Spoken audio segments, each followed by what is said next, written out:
the most unhinged guest Johnny Carson ever had. For 30 years, Johnny Carson was the unflappable king of late night, the consummate professional who could charm presidents, calm, nervous starlets, and trade witty banter with comedians. But even television's greatest host occasionally met his match when guests went completely off the rails. Behind Carson's famous smile and seemingly effortless control lurked moments of pure television chaos when celebrities ignored the unwritten rules of the talk show format and descended into behavior so shocking that even the unshakable Carson couldn't hide his discomfort. Today, we're revealing the jaw-dropping moments when Johnny's famous composure was tested by guests who weren't just eccentric. They were absolutely unhinged. In an era before publicists micromanaged every celebrity appearance, these wild, unpredictable encounters created the kind of raw television magic that would be impossible today. From drunken tirades to physical altercations, from shocking sexual comments to dramatic walkouts, these are the guests who pushed Carson to his limits and created unforgettable moments of late-night insanity. Let's count down the 10 most out-of-control guests who made Johnny Carson earn every penny of his legendary salary. And our critics are saying some very nice things about his performance in his latest film called Raw Deal. He is Arnold Schwarzenegger. Music, Arnold Schwarzenegger. The bodybuilding cringe, 1979. Long before he was the Terminator or the governor of California, Arnold Schwarzenegger was a brash young bodybuilder with Olympic-sized confidence and virtually no filter. His 1979 appearance on The Tonight Show to promote the documentary Pumping Iron caught Johnny completely off guard with its shocking sexual frankness. The young Austrian arrived on stage with the swagger of someone already accustomed to adoration. Carson, always comfortable with athletes, began with standard questions about training regimens and competition. But when Johnny innocently asked Schwarzenegger to describe the sensation of the pump, the blood flow to muscles during intense workouts, Arnold's response created what might be the most uncomfortable moment in Tonight Show history. "The pump is like having sex with a woman and coming," Schwarzenegger declared with absolute conviction. But he didn't stop there, continuing with graphic details comparing muscle engorgement to orgasm using terminology that was absolutely forbidden on 1970s network television. "I'm coming day and night. It's terrific," he exclaimed as the camera caught Carson's expression, transforming from polite interest to genuine horror. The audience reaction was immediate. A shocked silence fell over the studio. In an era when even married couples were still shown in separate beds on television dramas, this level of sexual explicitness was completely unprecedented. Carson, the master of the sly innuendo and double entendre, looked genuinely thrown by Schwarzenegger's graphic comparison. "Well, I certainly wouldn't know about that," Carson finally replied, tugging nervously at his tie, a gesture longtime viewers recognized as a signal of extreme discomfort. What made the moment particularly jarring was Schwarzenegger's complete obliviousness to the social norms he just shattered. While Carson attempted to steer the conversation back to safer territory, Arnold continued describing his physique in aggressively sexualized terms, seemingly unaware that he had crossed a line that even the relatively permissive Tonight Show wouldn't tolerate.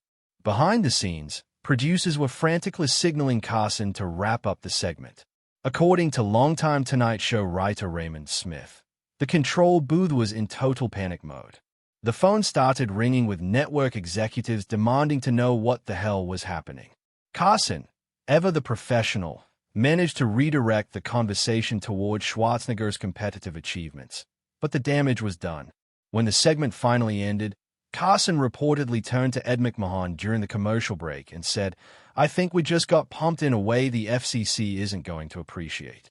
The audience, initially shocked into silence, eventually responded with nervous laughter, not so much at Schwarzenegger's comments, but at Carson's visible discomfort. It was one of the rare occasions when Johnny's legendary composure was genuinely shaken on air.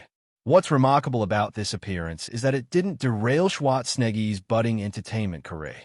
In fact, some argue that his unfiltered confidence, however inappropriate for the venue, demonstrated the charismatic force of personality that would eventually make him a box office titan. As one producer noted years later, he just didn't know the rules yet. Or maybe he just didn't care. Carson never referenced the incident publicly afterward, but Schwarzenegger was not invited back to The Tonight Show for several years. When he eventually returned in the mid-1980s as a rising Hollywood star, he was noticeably more media-trained, though no less confident. And Johnny, with the weariness of a man who'd been burned before, steered very clear of any questions about the pump. Would you welcome Burt Reynolds? And it's good to have him back, hey? Would you welcome Dom DeLuise? Burt Reynolds and Dom Dace. The Whipped Cream Fight 1974. Carson generally enjoyed having Burt Reynolds on The Tonight Show. The mustachioed sex symbol was charming, quick-witted, and told great Hollywood stories. But when Reynolds appeared alongside his comedian friend Dom DeWise in 1974, what started as a standard interview devolved into one of the most chaotic scenes ever broadcast on late-night television. The trouble began innocently enough. DeWise, known for his physical comedy, had brought a can of whipped cream ostensibly to demonstrate a cooking technique he was famous for. But mischief was clearly on the menu from the beginning as DeWise winked conspiratorially at Reynolds while explaining his culinary expertise to Carson. "I have a feeling this isn't going to be about cooking," Carson remarked with the precious of a man who had hosted thousands of celebrities. But even he couldn't have predicted what happened next. Without warning, DeWise began spraying the whipped cream at Reynolds, who responded by grabbing a pitcher of water from Carson's desk and emptying its entire contents down DeWise's pants. The audience erupted in shocked laughter as the two friends engaged in what quickly became an all-out food fight. Carson, initially amused by the hijinks, became visibly alarmed when the battle spilled literally onto him. Reynolds, caught in the moment, grabbed the can of whipped cream and turned it on the host, spraying a line directly across Carson's immaculate suit.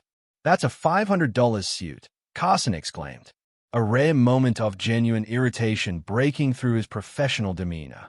But it was too late. The set had descended into complete anarchy. Johnny's smile never disappeared, but anyone who watched him regularly could see the difference between his real laugh and his "I'm going to murder you during the commercial break" laugh, recalled Tonight Show writer Pat McCormick.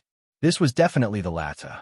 What viewers at home couldn't fully appreciate was the extent of the chaos. By the time the segment ended, the famous Tonight Show carpet was soaked, Carson's desk was dripping with cream, and the host's expensive suit was ruined beyond salvation. Even more problematic was the fact that Carson had 3 more guests scheduled that evening, all of whom would now have to navigate a sticky, wet set. During the commercial break, Carson was heard muttering to his producer, "This is why I should never book friends. They think they can get away with murder." The cleanup was so extensive that the next segment was delayed, forcing NBC to extend the commercial break, a rare disruption to the show's precisely timed format. When cameras returned, Carson had changed his suit jacket and attempted to restore order, but the damage was done. The remaining interviews that night were conducted with visible stains on the carpet and furniture, with Carson occasionally making pointed references to the hurricane that just hit our set. What made this incident particularly unique was that it represented one of few times when Carson temporarily lost control of his own show. Unlike most unhinged guest moments which involved a single unpredictable celebrity, this was a coordinated assault on the show's decorum and on Carson himself. In the aftermath, Reynolds sent Carson a peace offering, a new suit to replace the one that had been ruined. DeWise reportedly sent a case of industrial-strength carpet cleaner to the studio. Carson, whose ability to find humor even in moments of chaos was legendary, referenced the incident in his monologue the following night. "We've had a slight change in our format. Tonight's show is now brought to you by Swiffer and Stanley Steamer. Despite the mayhem they caused, both Reynolds and DeWise were invited back to the show numerous times, though notably never again together." As Carson later quipped to an audience member who requested a reunion, "I can't afford the cleaning bills. Seemed like our country became behind the Iron Curtain, and so we all were lucky enough." Zaza Gabba showed off a bikini from her purse. Hungarian-born actress and socialite ex-Gabba made over 100 appearances on The Tonight Show, reliably delivering the kind of old-school Hollywood glamour and outrageous anecdotes that Carson appreciated.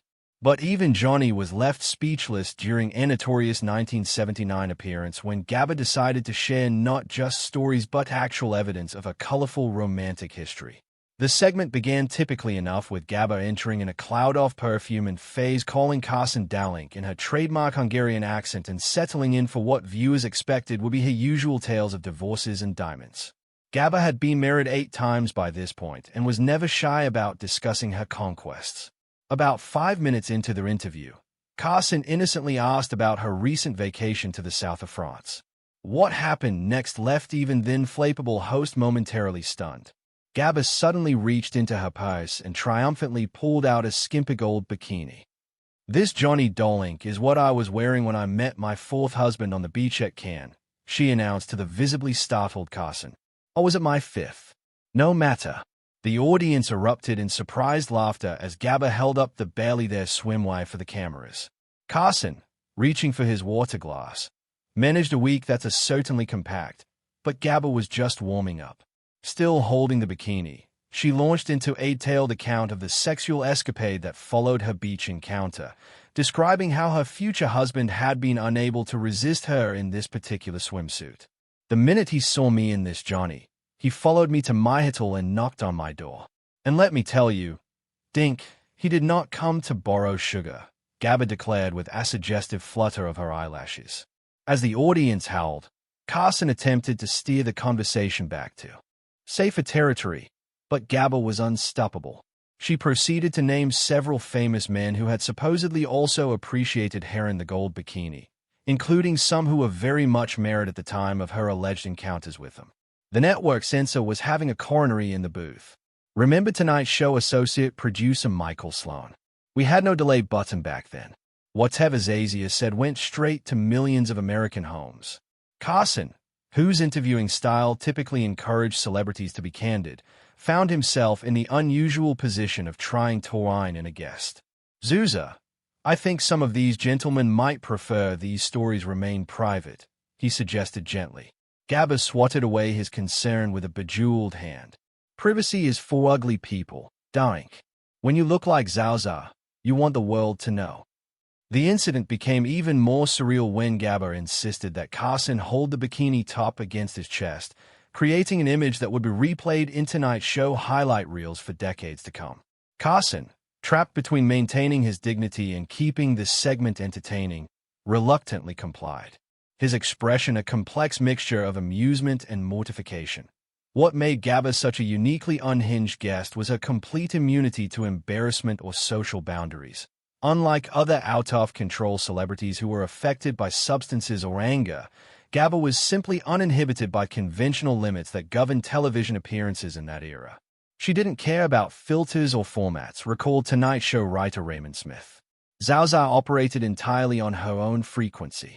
Johnny could usually guide a conversation wherever he wanted it to go, but with her, he was just along for the ride. By the time the segment ended, Carson's usual cool demeanor had been replaced by the slightly dazed expression of a man who had survived a hurricane. As the show cut to commercial, he was seen carefully handing the gold bikini back to Gaba, using just his thumb and forefinger, as though even touching it might implicate him in her scandalous tales.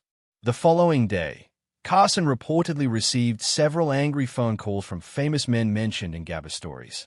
His standard response became, "Gentlemen, I'm just the host. I have as much control over Zaza Gaba as I do over natural disasters. I want to whistle something." Applause. "What is it, Day? It's so nice to see you. Did you?" Red Fox stormed off over a cigarette ban. Comedian Red Fox was riding high as the star of the hit sitcom Sanford and Son when he appeared on The Tonight Show in 1975. Known for his raunchy nightclub act and volatile temperament, Fox was considered a booking coup for Carson, who admired the comedian's groundbreaking career. But what should have been a friendly conversation between two entertainment legends instead became one of the most awkward walkouts in television history. The trouble began before Fox even made it to the famous Tonight Show couch.